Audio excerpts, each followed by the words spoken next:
ये चीज़ होगी एक्सपेक्टेड थी, लेकिन ऐसे होगी ये एक्सपेक्टेड नहीं थी। अब आपको पता ही है कि मिज एंड लोगन पॉल के बारे में हमको पता लग रहा था कि कुछ ना कुछ तो होने वाला है। समर स्लैम में जो मैच है इनका पूरा पूरा एक्सपेक्ट कर रहे थे मैच होगा, लोगन पॉल आ रहे हैं, लेकिन लोगन पॉल ने WWE के साथ कॉन्ट्रैक्ट ही साइन कर लिया है। मतलब वो अब WWE सुपरस्टार बन चुके हैं या बनने जा रहे हैं, जो भी आप बोलना चाहो। तो WWE ने अपने डिजिटल प्लेटफॉर्म्स के ऊपर इस बात को अनाउंस किया कि उन्होंने जो है लोगन पॉल को ऑफिशियली साइन कर लिया है। इस डील के बारे में आपको डिटेल्स भी बताता हूं, और लोगन पॉल ने आने से पहले रोमन रेंज को लपेट दिया भाई। अब डील के अंदर बात यह है कि उनका ये मल्टी ईयर का कॉन्ट्रैक्ट है, जिसको वो 2022 के अंदर भी शोज के अंदर कंपीट करेंगे। मतलब जैसे एक प्रॉपर सुपरस्टार होता है ना, अब ये एग्जैक्टली नहीं पता कि वो कैसे लेवल के सुपरस्टार हैं। वो सुपरस्टार जो कि रेगुलरली सारे वीकली शोज पर, प्रीमियम लाइव इवेंट्स पर होंगे, वो वाले, या फिर थोड़े रैंडी ओटन टाइप सुपरस्टार जो ज्यादा अपीयर नहीं होते, कभी कभी होते हैं, या फिर जैसे रोमन रेंज। तो अब खैर वो तो अलग ही कैटेगरी में चले गए, लेकिन जैसे रोमन रेंज भी हुआ करते थे, वो पहले रेगुलर थे। रोमन रेंज का पहले वाला शेड्यूल और अब वाला शेड्यूल के बीच का, यानी कि लाइट शेड्यूल पे जो काम करता है। तो किस तरीके की डील है वो अभी एग्जैक्टली नहीं पता, लेकिन हाँ रेगुलरली उनको अपीयर होना है, ये बात हो गई है तय।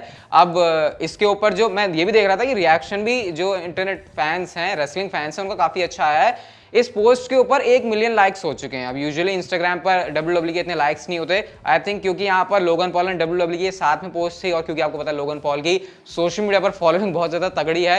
हो सकता है WWE में आने से पहले आप लोग उनको यूट्यूब चैनल के ऊपर भी देखते होंगे। वैसे कॉन्ट्रोवर्शियल नेम है काफी लोगन पॉल, आपको पता ही होगा।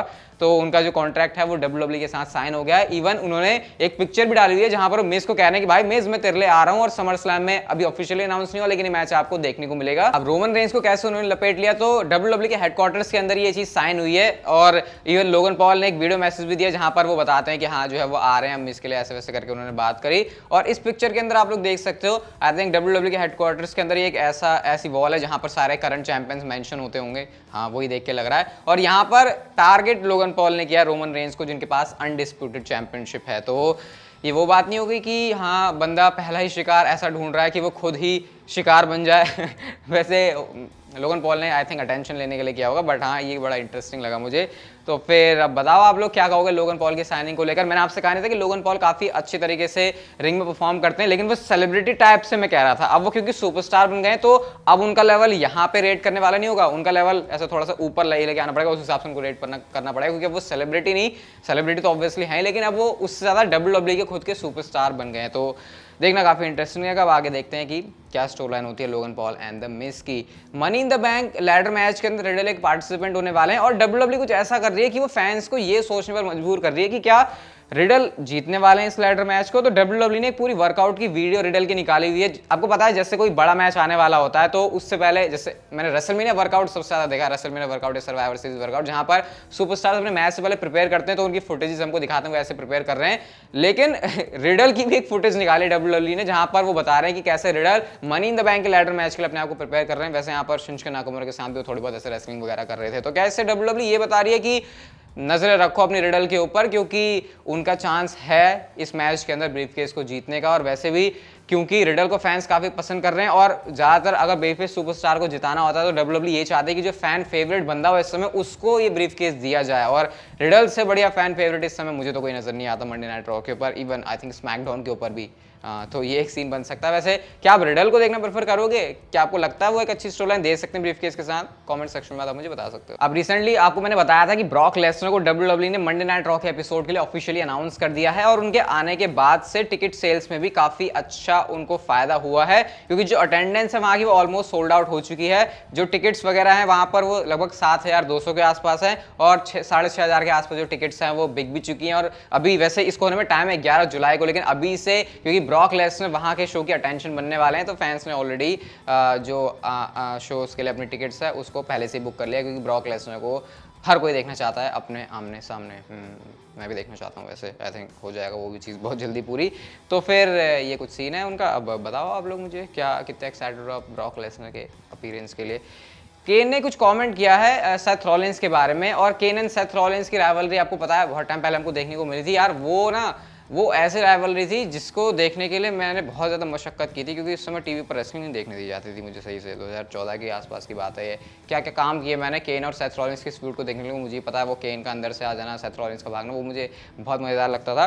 तो केन ने यहाँ पर कमेंट किया सेथ रॉलिंस के बारे में, और उनका कहना ये है कि मुझे लगता है सेथ रॉलिंस जो है शॉन माइकल्स के लेवल का है। अब अगर आपको शॉन माइकल्स की लेगेसी अच्छे से पता है तो आप लोग समझ पा रहे हो कि केन ने यहाँ पर क्या कहने की कोशिश करी है। शॉन माइकल्स रिंग में एक ऐसे एथलीट रहे हैं जिनको किसी से कभी कंपेयर नहीं किया जाता, कि हाँ वो अपने आप में सबसे यूनिक बंदा, सबसे अलग बंदा, जो अपनी अलग ही पर्सनैलिटी लेकर आता है। फिर चाहे वो उसके करिश्मा की बात हो, उसकी प्रोमो स्किल्स की बात हो, या फिर उसकी इन रिंग एबिलिटी की बात हो, तो ऐसे में सेथ रॉलिंस को शॉन माइकल्स के लेवल पर रखना, वो भी केन जैसे सुपरस्टार की तरफ से, ये बहुत बड़ा उनकी तरफ से कॉम्प्लीमेंट था।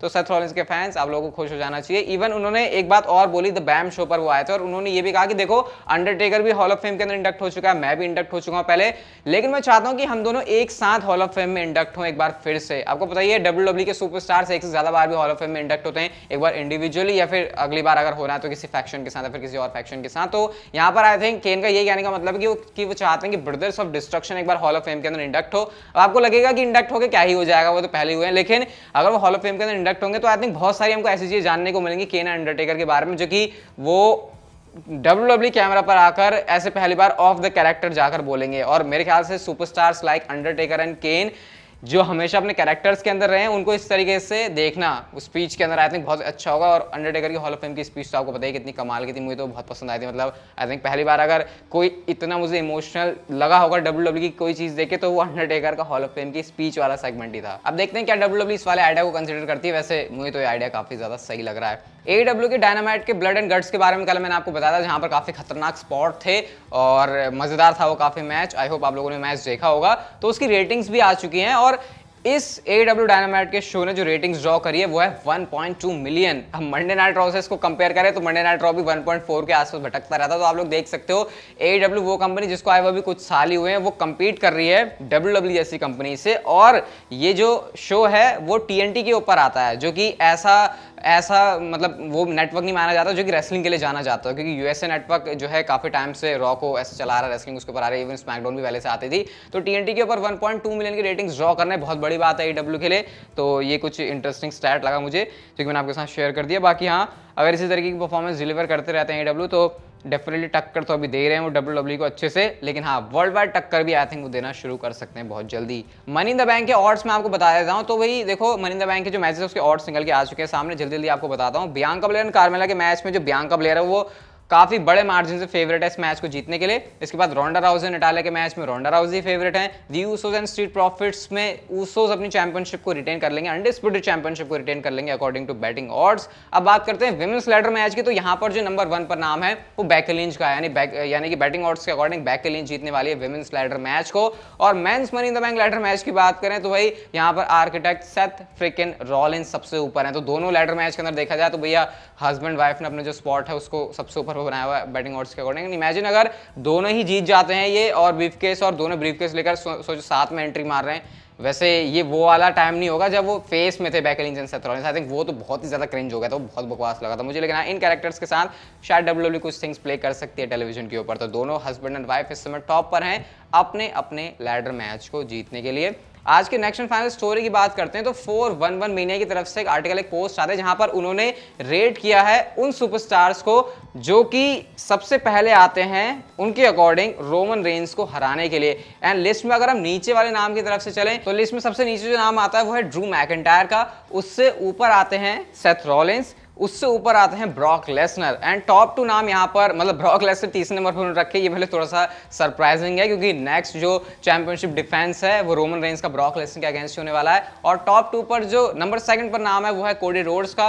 एंड आई थिंक नंबर 1 पर कौन है अब तक आप लोगों ने गैस कर ही लिया होगा, ये है the great one the rock, जिनसे एक्सपेक्टेड है रोमन रेंस का मैच एट रेसलमेनिया 39। और अगर रोमन रेंस तब तक चैंपियनशिप अपने आप को अपनी डिफेंड करके लेके जा रहे हैं तो फिर हम कह सकते हैं उसका चांस है। लेकिन आई थिंक उससे पहले काफी सारे जो ऑब्स्टेकल है वो बीच में आ रहे हैं रोमन रेंस के, जैसे Brock Lesnar, even Seth Rollins के पास ब्रीफकेस आ जाएगा तो वो भी बहुत बड़ा थ्रेट है। Drew McIntyre clash at the castle के लिए। तो भैया रोमन रेंस की जो जर्नी है ना रोड टू रेसलमेनिया 39, अगर रॉक के सामने उनको एज चैंपियन खड़ा होना है वो भी अनडिस्प्यूटेड चैंपियनशिप के साथ, वो एक बहुत बड़ा चैलेंज होने वाला है। मेरे ख्याल से एक चैंपियनशिप तो रोमन रेंस के पास रहेगी रेसलमेनिया 39 तक, लेकिन हो सकता है WWE को अपना डिसीजन लेते हुए एक चैंपियनशिप रोमन रेंस से लेनी पड़े, क्योंकि मंडे नाइट रॉ के ऊपर भी एक चैंपियनशिप की जरूरत है। तो ये जो रेट किया है 4-1 मेनिया ने, इसमें आपके क्या थॉट्स हैं? क्या आपको लग रहा है कि हाँ ये लिस्ट सही है, फिर इसमें कुछ ऊपर नीचे फेरबदल होना चाहिए? बाकी गाइस अगर आपको आज की वीडियो अच्छी लगी तो इसे like share subscribe notification bell को ऑन कर दो and see you guys in my next video.